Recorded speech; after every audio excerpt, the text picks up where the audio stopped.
Hi friends, welcome to my channel. இன்றைக்கி நம்ம சேனலில் எதை பற்றி பார்க்க போகிறோம் அப்படின்னா, நான் வந்து நகையெல்லாம் விற்று தான் வீடு வாங்கினேன் அப்படின்னு போட்டிருந்தேன். அதுக்கு நிறைய பேர் வந்து நிறைய கமெண்ட்ஸ் கொடுக்குறீங்க. அக்கா, நீங்கள் நகையெல்லாம் விற்று தான் வீடு வாங்கியிருக்கீங்க, அந்த நகையெல்லாம் நீங்கள் வந்து கடையில் கொண்டு கொடுத்தீங்களா, இல்லை தெரிஞ்சவங்க கிட்ட கொடுத்தீங்களா, நீங்கள் கொடுத்த நகை வந்து 916 இல்லை பழைய தங்கமா, உங்களுக்கு எவ்வளோ அமௌண்ட்டு கிடச்சிச்சு அப்படின்லாம் நிறைய பேர் கேட்குறீங்க. அப்போது வந்து நீங்கள் வந்து உண்மையை சொல்லுங்கக்கா, ஏன்னா நீங்கள் வந்து கடையில் போய் நகையை வந்து விற்றுருந்தாக்கி அந்த ஐடியாவை எங்களுக்கு சொல்லுங்கள், நாங்களும் வந்து புதுசாக லேண்டு வாங்கி அதில் வீடு கட்டணும் அப்படின்னு நிறைய பேர் கேட்குறீங்க. அப்போ தான் எனக்கு வந்து ஒரே ஒரு விஷயம் நல்லா புரிஞ்சிச்சு. நான் இவ்வளோ நாளும் நான் மட்டும்தான் இப்படி நகையெல்லாம் விற்றுட்டு கஷ்டப்படுறேன்னு நினச்சிட்டு இருந்தேன். ஆனால் இப்போ தான் தெரியுது, உலகத்தில் பாதி பேர் வந்து நம்மளே மாதிரி தான் இருக்காங்க.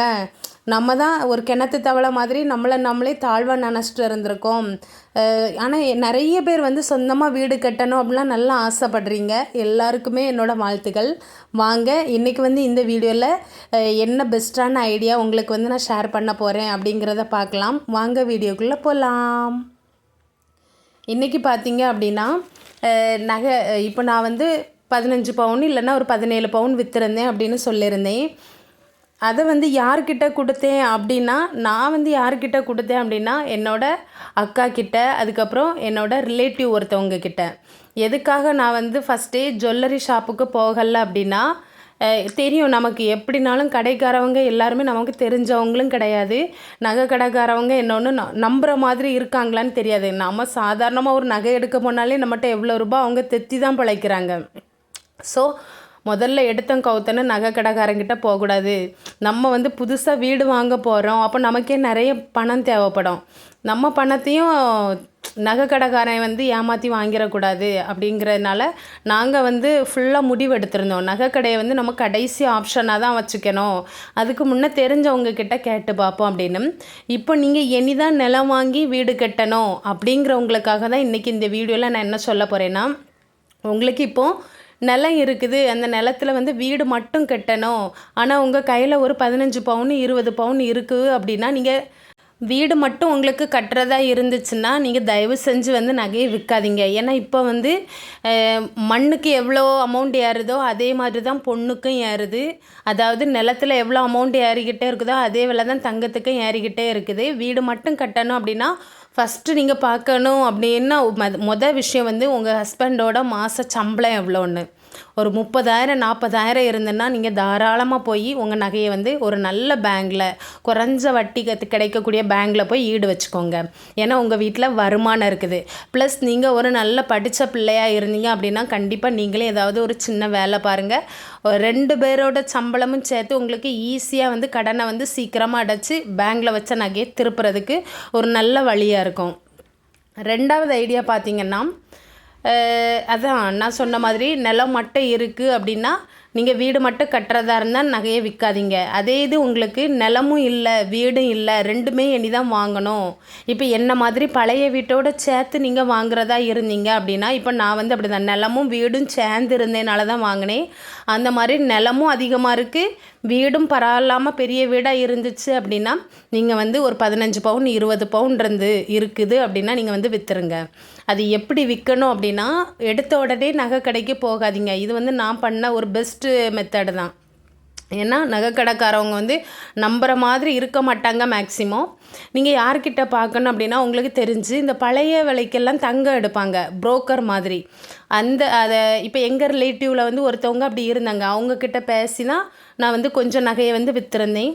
அதே மாதிரி உங்கள் ஊர்லேயும் பழைய நகைக்கு தங்கம் வாங்குகிற புரோக்கரை பாருங்கள். அப்படி இல்லை புரோக்கர் வந்து கமிஷன் எடுப்பாங்க அப்படின்னு தெரிஞ்சிச்சுன்னா, உங்கள் வீட்டு பக்கத்தில் ரொம்ப ஹை லெவல் வசதியாக இருப்பாங்கள்ல, அவங்கக்கிட்ட போகாதீங்க.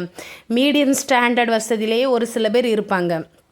அதாவது நடுத்தரன்னு சொல்ல முடியாது, ஓரளவு பிள்ளைங்களெல்லாம் நல்லா படிக்க வச்சு ஏதாவது குடும்பம் இருக்கும். அப்போ அவங்க பிள்ளைங்க ஒரு வீட்டில் வந்து 2-3 பொம்பளை பிள்ளைங்க இருக்காங்கன்னா அந்த வீட்டில் போய் நீங்கள் கேட்டு பாருங்கள், இப்படி என்னோடய நகையெல்லாம் புது தங்கம், நான் வந்து உங்களுக்கு செய்கூலி சேதாரத்தை கழிச்சிட்டு ஜிஎஸ்டியும் கழிச்சிட்டு உங்களுக்கு இன்றைக்குள்ளே தங்கத்துக்கான விலையை வந்து நீங்கள் வந்து எனக்கு தாங்க, எல்லாமே புது நகை தான் அப்படின்னு நீங்கள் பேசி பாருங்கள். ஆனால் நீங்கள் விற்கிறது வந்து எப்படி இருக்குன்னா, இப்போ உள்ள 916 தங்கமாக இருக்கணும். பழைய தங்கம் அப்படின்னா நீங்கள் இன்னும் கொஞ்சம் அமௌண்ட் வந்து குறைச்சி தான் கொடுக்கணும். ஏன்னா பழைய தங்கத்துக்கு வந்து இன்றைக்கான விலையை வந்து போட முடியாது. ஆனால் 916 அப்படின்னா இன்றைக்குள்ளே தங்க ரேட்டை போட்டு நம்ம வந்து ஸ்ட்ரிக்டாக பேசிடலாம். இல்லை உங்கள் கூட பிறந்த அக்கா தங்கச்சி அண்ணன் தம்பி வந்து கொஞ்சம் வசதியாக இருந்தாங்க அப்படின்னா அவங்கக்கிட்ட கேட்டு பாருங்கள், என்னோட நகைகளை வாங்கிக்கிறியா அப்படின்னு.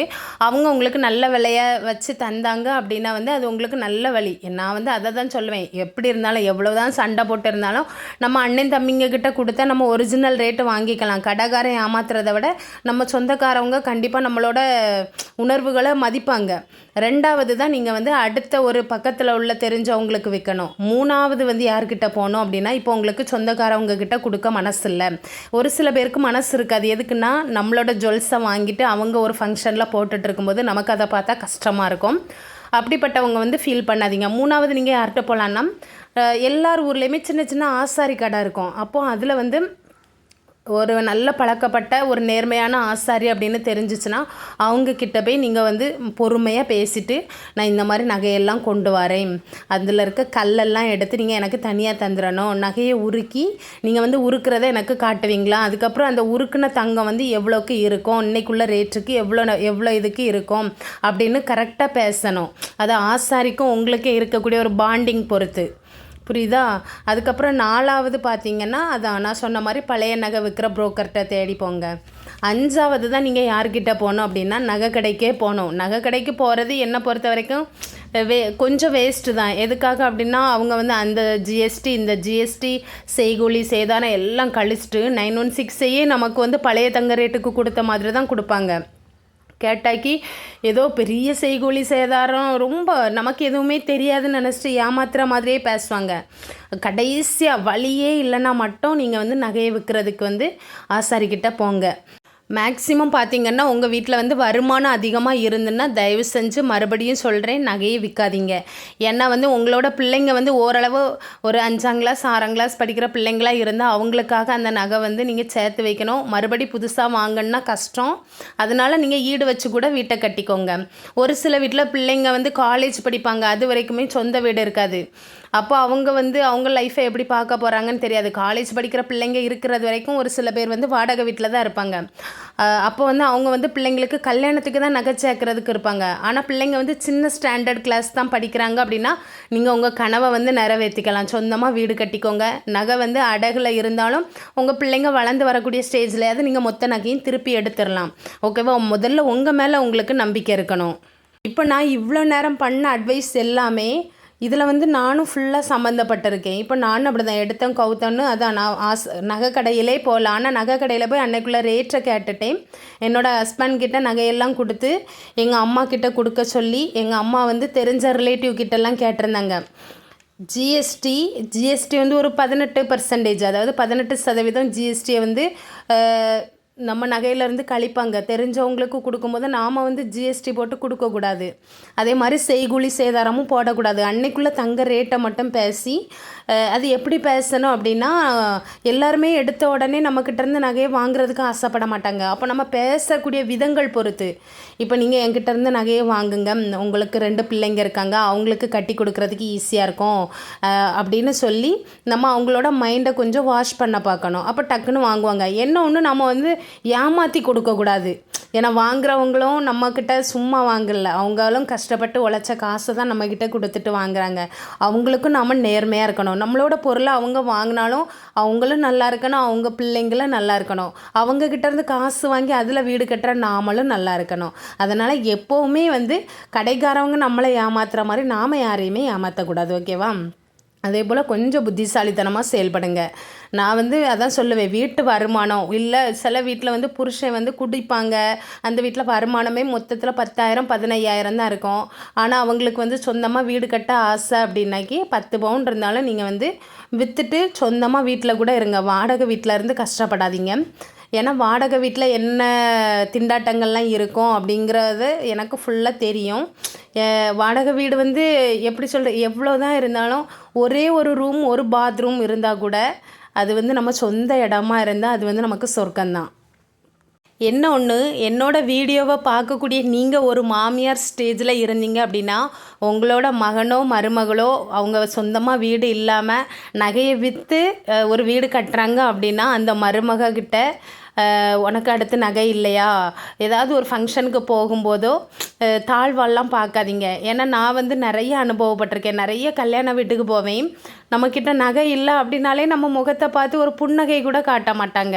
முகத்தை எப்பவும் மேலே கீழேன்னு முழிப்பாங்க. இவெல்லாம் ஒன்றுமே வழி இல்லாதவா, இவெல்லாம் எல்லாம் விற்று பிறக்கிட்டு கிடக்கா, இந்த மாதிரியே பேசிடுவாங்க. பக்கத்தில் ஏதாவது தெரிஞ்ச ஆட்கள் இருந்தால் இவங்க படிச்சிருக்கா, மண்டையில் ஒரு அறிவு இல்லை, எல்லாம் விற்றுட்டு வீட்டை மட்டும் வாங்கிட்டு இருக்கா, அந்த மாதிரி தான் பேசுவாங்க இந்த உலகத்தை. ஆனால் நம்ம எதிர்பார்க்கவே கூடாது. வாழ்ந்தாலும் ஏசக்கூடிய உலகம்தான், தாழ்ந்தாலும் ஏசக்கூடிய உலகம்தான்.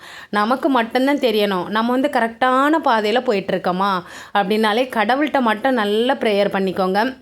எந்த சாமியை நீங்கள் கும்பிட்டாலும் சரி தான், எல்லாமே ஒரு நம்பிக்கை. நம்ம நம்பிக்கையோடு கும்பிடும்போது இறைவன் வந்து நம்மளோட கனவுகள், ஆசைகள் எல்லாமே நிறைவேற்றி வைப்பாங்க.